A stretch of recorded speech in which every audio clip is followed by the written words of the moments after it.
Whoa! Jeff and Jeremy in the morning. Young Dubliners kicking off their 2019 World Tour right here at the Siren of Morro Bay a week from tomorrow. You can win tickets here in about 20 minutes if you know the show. Is it better to see a band at the beginning of their world tour or at the end of their world tour? Middle's not an option, huh? I'm not going to say middle because I think middle, they're just kind of going through the motions.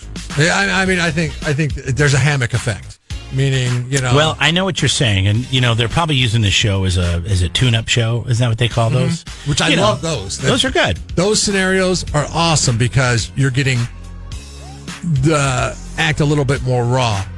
Years ago, ages ago, I want to say it was like 12 years ago, maybe even 13 years ago.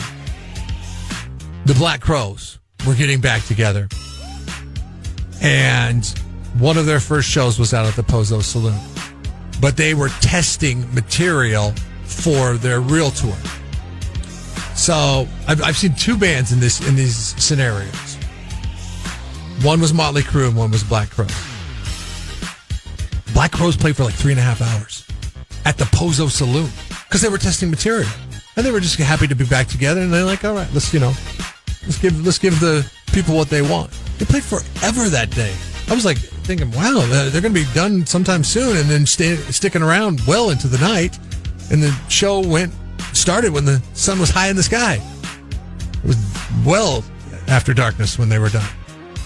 And I saw Motley Crue do the same thing. The Spokane Arena. They did smaller markets in tune-up for big. Was that the Spokane markets. Auto Auction, Auto Dealers Auto Auction that would event? That would have been Huey Lewis and the News. Oh, that's right. And they also played for 3+ hours, but they weren't as refined as the Black Crowes were. And I remember thinking, oh God, this is going to be a rough tour for Motley Crue. They pulled it together though, and they continued to do it for 20 years beyond that. Whereas the Black Crowes, they're no longer. So, gosh, these guys are busy, man. I'm looking at these guys; they're working hard, man. They're going all over the country. But at the end of the tour, you see a band play, and you know that this is it. They're going to give it their all because they want to. Or they're tired. They want to go out on a good note. Yeah, or they're tired. There's a positive and a negative to both cases. When I saw Phil Collins on his Not Dead Yet tour, which, by the way, was so popular, they're bringing it back for another leg through the United States. He did a leg through the United States, and then he did a leg through the UK. Hashtag money grab. Well, it's fine. I'm going to try to go see him again up in the Bay Area. I went down to the Forum and saw him down in Los Angeles. But I got to see the last show on the U.S. leg of the tour, on the U.S. leg. So it was awesome. And he had a lot of people that wrote his songs over the course of his career that were there at that show.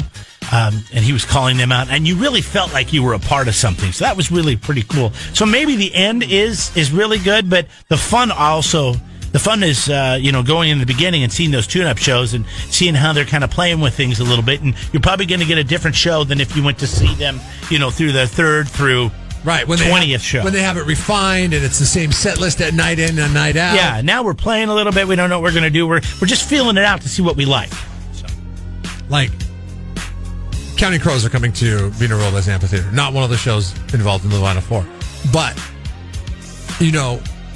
because you've known me for a while, I'm a pretty big fan of the Counting Crows. You turned me on to the Counting Crows. And the Black Crowes. And for a long time, the joke was Jeff just likes crows, even though he was almost killed by one when he was 7. I know, isn't that odd? Two of my favorite bands are named after the animal I hate most on the planet. Because you were chased by a flock of crows when you were a child. And locked yourself into your grandparents' garage. Still hate them to this day. But I know that the Counting Crows, looking at their schedule, they're doing Outside Lands. So this is kind of a one-off. They're like, oh, while we're in the neighborhood, let's pick up another show. They did the same thing at the California Mid-State Fair a few years ago. And they opened for Matchbox 20 that night. I will say that it felt as if, though, they kind of mailed it in. Oh, I didn't like that show at all. California Mid-State Fair. I was there. I remember my stepdad was in town from visiting. And he was hanging out with me at the fair, and we went to that show that night, and I was just like, wow. Well, to be fair, Not good. the sun was right in his eyes the entire time. Well, you wear sunglasses. I don't know. He did wear sunglasses, but still, the sun's still in your eyes. It just didn't. You have to revert to Stevie Wonder tactics. Listen, they did the songs. It just didn't have the feel. They didn't have that sense of momentum or. Part of it is the fair. Like he gave a crap. Part of it is shows at the fair. No. Shows at the fair. People go to shows at the fair. I went to other shows at the fair. They were amazing. Okay, so the best shows I've ever seen. People go to shows at the fair for different reasons than they go to shows elsewhere. It's because it's the thing to do. They went to Matchbox 20 and Counting Crows because it was the thing to do. And people were fans. Not because there were fans. Oh, maybe they weren't hardcore fans. People are always up walking around during the first group's performance. They're never sitting down taking in the music. That's why being an opener at the California Mid-State Fair is like Why are you so full of excuses today? the worst hindrance. There's not an excuse. I'm telling you the truth. Right. Everybody's up talking. Hashtag let's move on. People are standing up in front of you and they're talking and they're like, "Oh, Cindy, come over here. Come on. I got you. I'm drunk. I got you a beer." Like, "Hey, dude, I'm trying to watch the show." Shut up. Shut up, you little pussy. What are you doing over there? This is the opener. Nobody cares about Kick some dust right in your eye. That's how people act at the California Mid-State Fair. Hey. No fault of the fairs. They just book the acts. It's the fault of the Country Days and Rockin' Nights. fair goers. Yeah, midstatefair.com. Like your people. Get your tickets now. Wait, we're announcing 2 shows. Is that Monday that we're announcing the shows? What's it matter? Nobody's listening? We're going to announce 2 shows on Monday. Actually, 2 very cool acts coming to the California Mid-State Fair. 2 KZOZ acts are going to be announced on Monday that are going to be going on sale, I think, a week from tomorrow. I'm going to tell you this much. Both acts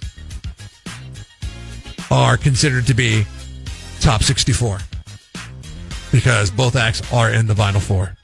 Yeah. Both acts. And they're both coming to the fair this year. I'm excited to see them because both acts I've never seen, and I've wanted to see both. Could it be Led Zeppelin? I don't think so. Could it be Metallica? Wouldn't that be awesome? Could it be something that you and I have wished for a very long time? Foo Fighters. Foo Fighters. Could it be the Red Hot Chili Peppers? They don't play fairs. Right back? They don't play fairs. They don't? No, because they want people paying attention to their music when they're playing it. Not conversing. Hey, give me another blanky cup of vodka and whatever that crap was. I loved it. Not conversing amongst each other. Subscribe to the Jeff and Jeremy podcast now on Apple Podcasts, Spotify, Google, and YouTube. It's your Central Coast commute-friendly podcast.